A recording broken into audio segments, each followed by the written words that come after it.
In the bitter cold of Christmas Eve, a peaceful small town suddenly became chaotic when a horrifying case was discovered. House number 47, located on a deserted and usually quiet street corner, suddenly became the center of attention. The front door was blown open, messy traces and a cold air enveloped, making people shiver. Inside, the living room lit up under police lights, revealing a tragic scene: 3 corpses lying on the floor, all worn and soaked red with blood.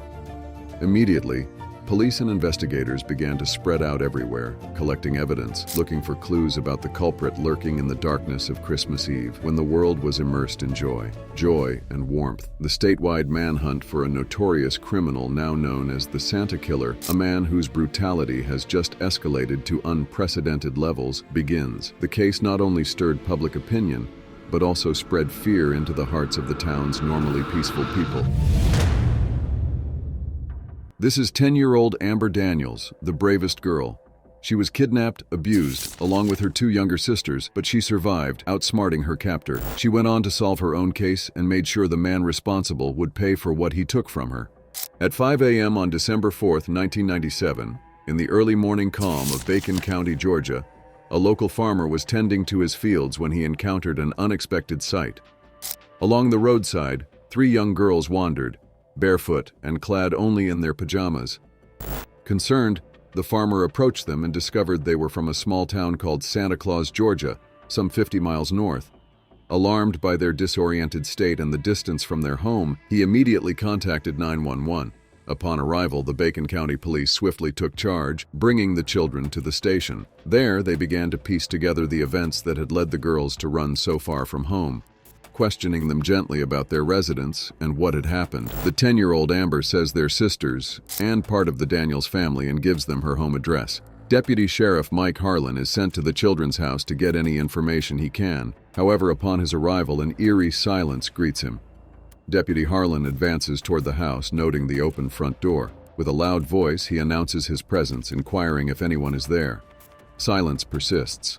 Inside, the noise of an alarm clock radio, a beeping home security system, and a crying baby fills the air. As Harlan proceeds deeper into the house, he catches sight of movement beneath the table. Harlan cautiously pushes the door ajar and steps into the room. Inside, he finds a young woman's lifeless body lying on the floor. A somber realization dawns as he notices 2 figures on the bed, an adult man and an adult woman, both motionless beneath the sheets. Adjacent to them, a crying baby catches his eye. The deputy checks the rest of the house, discovering another horrifying scene in one of the kids' rooms. A little boy lays motionless in his bed, blood around him, dead. Back in the police station in Bacon County, investigators ask the 3 little girls what happened to them. Amber, who is the oldest, starts to tell her story and reveals a name that will change everything.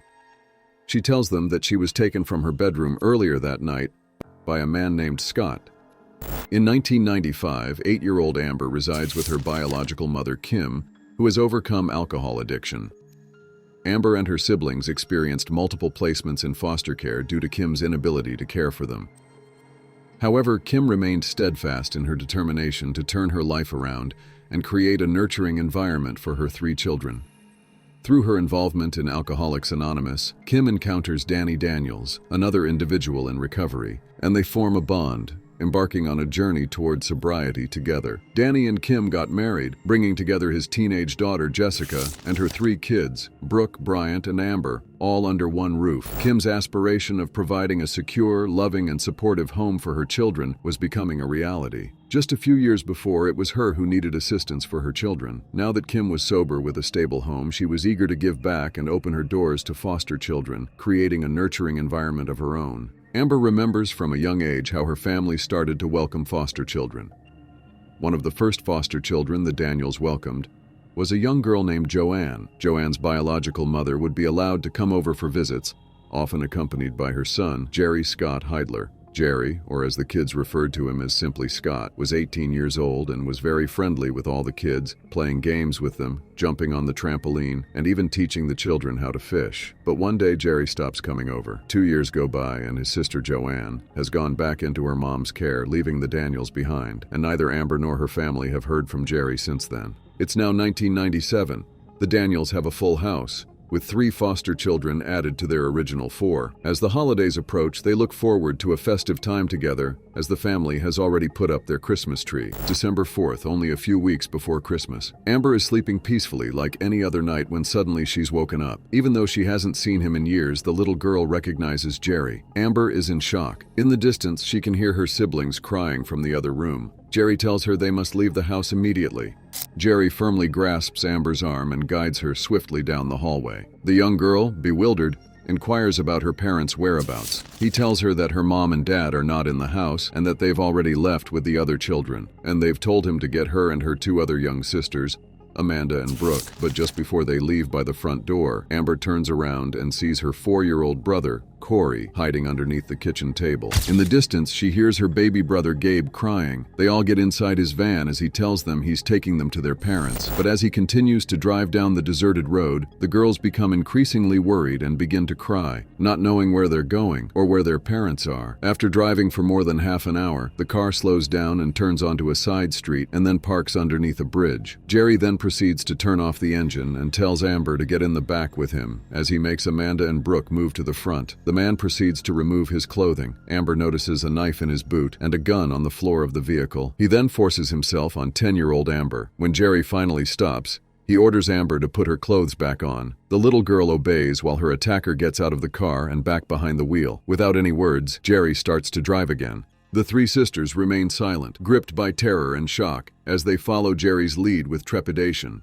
Amber's mind races with questions about their destination. Abruptly, the car halts. Despite the late hour, Amber discerns they're atop a bridge. With a chilling realization, Jerry seizes the gun and compels Amber, Brooke, and Amanda out of the van. He keeps threatening them with the gun, while he walks closer and closer to the edge of the bridge. Below, there's a fast-moving stream of water. The 3 scared kids stay close together and have no idea what will happen next. But unexpectedly, Jerry throws the gun over the bridge and into the water. The 3 barefoot children start to run away from the van. Behind them, Jerry screams for them to stop and come back. Amber hears him chasing after them, and she increases her pace. Her attacker is bigger than her and her 2 sisters, but Amber still hopes they can outrun him. But Jerry is coming closer and closer behind Brooke and violently grabs her arm. Amber is forced to make an impossible choice: save herself and sacrifice the life of her younger sister, or risk what will happen to her if she goes back in the van. Amber knows the only way to protect her younger sister and ensure she's safe is to follow Jerry's demands. Her, Brooke, and younger sister Amanda begin to slowly walk back to Jerry. Jerry ordered them back into his truck and began driving them away from the house. Everyone stood silently watching Jerry's car drive away. They didn't dare move until they could no longer see his car lights. After counting 65 seconds, Amber told the sisters to run. As they ran along the road, they saw a remote farmhouse in the distance, but suddenly a car's headlights shined directly on them, and the car slowed down, and Amber knew she had been caught. Her life was over. Amber is petrified. A man emerges from the car, but it's not her attacker. Instead, a local farmer steps out and immediately offers her assistance. Amber breathes a sigh of relief, urging her sisters to come out from their hiding spots. They're ushered to safety. The man contacted the police, and the local sheriff came and took the 3 girls to the police station. Arriving home, Amber looked around the room and saw that the adults and other members of her family were all dead. Only now did she realize that what her younger brother said was true. Her mother is no longer alive. After everything she went through during the night, Amber fell into a state of shock and learned her mother and stepfather had passed away. She started crying. But Amber knows who did this, and she wants to make sure he is captured and brought to justice. She tells officials the crucial piece of information: the name of the man responsible, Jerry Scott Heidler. He is the brother of one of the foster children and would come by to the Daniels family often, playing with the children and expressing unwanted romantic interest to the teenage daughter, Jessica. Police search for any information they have on Jerry and find he's already in the police records. Due to his prior arrest on a DUI charge, they have his mugshot in their file. Investigators then present Amber with a series of photographs, seeking confirmation of the man responsible for her abduction. In order to build the case against Jerry and find out exactly what happened that night, Amber is asked to walk through the events of the night and bravely recount exactly what Jerry did to her and where he went. With the information Amber provided, police go back to the Daniels household and meticulously gather evidence from the crime scene, collecting fingerprints, a cigarette butt, and DNA samples. Investigators believed that earlier that night, at around 1 a.m., before Jerry abducted Amber and her 2 younger sisters, he infiltrated the Daniels family home through a back window. He then went to the oldest daughter's room, 16-year-old Jessica, and attempted to make advances on her. Detectives believed she must have resisted, running to the safety of her parents' bedroom. But then Jerry, having been to the house multiple times before, navigated to the cabinet where the family stored their shotgun. Seizing the firearm, Jerry proceeded to enter the parents' bedroom, murdering 16-year-old Jessica, the two adults Kim and Danny, and 8-year-old Brian before running out of ammunition. He then entered Amber's bedroom and took her and the sisters. With all of Amber's details and their physical evidence from the crime scenes, they have enough information to make the arrest, but Jerry is still evading capture, nowhere to be found. Police use all available resources to track him down. Investigators suspect he might be hiding in his mother's home in Alma, Georgia, only an hour from the crime scene. Several police officers are en route to Jerry's mother's address. However, upon their arrival, there is no sign of him anywhere. Their search extends around the outside of the house until they finally discover him, hiding underneath the floorboards in a small crawl space. Jerry Scott Heidler is charged and arrested with 4 counts of murder, 3 counts of kidnapping and burglary. As Jerry is in prison awaiting trial, Amber is processing the tragedy that happened to her family. She has lost her mother, father, older sister, and younger brother right before Christmas. But this year, when the night of December 24th finally comes, there is no celebration, no cheer, only grief. On August 30th, 1999, the trial commenced for Jerry Scott Heidler. At 13 years old, Amber takes the stand, her interview echoing through the courtroom as compelling evidence against him. The atmosphere in the small town is heavy with emotion, the community reeling from the trauma of the incident. In a swift and unanimous decision, the jury delivers their verdict after just 20 minutes of deliberation. On December 2nd, 1999,